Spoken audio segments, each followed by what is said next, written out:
you speak with passion, but really your credibility as a champion of the dispossessed is questionable. This is because you are driven by all-consuming rage towards India. I don't know what drives that rage. With all its faults, India is the world's largest democracy. If you were Chinese, you would not be able to speak as you do. It is the democratic process of India which manages to stop powerful companies like Vedanta. You need to take a more wholesome view of India. Allow your mind to at least list 3 good things of India and spell them out, and you will have a more receptive audience. The unity of India is not negotiable. Jeremy Paxman the other day picked many holes in your argument, and you need to know this, and you have to be able to answer this. The point is this: you just slipped by saying that this Hindu state is doing something. The Prime Minister of India is a Sikh. Sonia Gandhi is a Christian. There are Christian missionary evangelical movements who are spending money and fomenting trouble in India. You need to answer these questions. Okay, thank you. Thank you very much. Arundati is very happy to answer this, I'm sure. Yeah. I'm more than happy to answer the question. I think that the most remarkable and wonderful thing about India is the fact that we have the most remarkable resistance movements.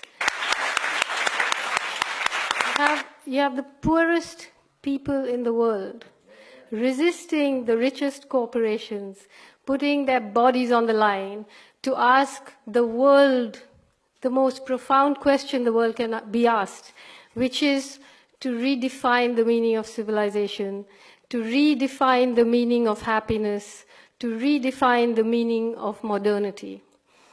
As for this question of if you were in China, you would not be allowed to speak, and, you know, Felix too said that if it wasn't a democracy, you wouldn't be allowed to write.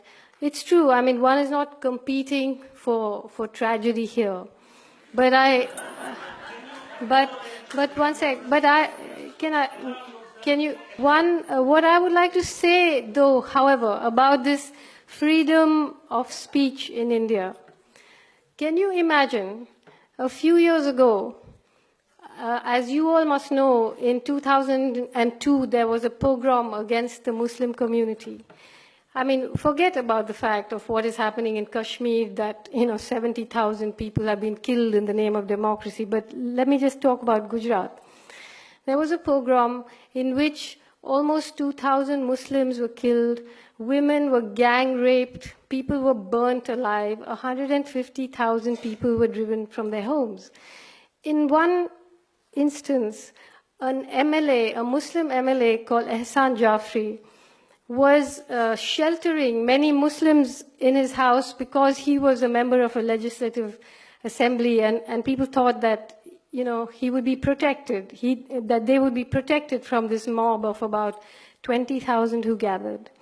Anyway, the mob gathered, he called the police, he called Sonia Gandhi, he called whoever he had to call, nobody helped him. He went down to tell the mob, look, do what you like with me, but leave the women and children alone. He was held up, his arms and legs were hacked off, and he was burnt alive. And 65 other people were killed in that. A few years later, people who did that confessed on camera to it. Those confessions in this great free speech that we have were published on TV. You had people like Babu Bajrangi boasting about how many Muslims he had killed. You had people boasting about how many Muslims had been raped. You had people describing in great detail how Ehsan Jafri had been killed, all in our free media. Nothing has happened because of that.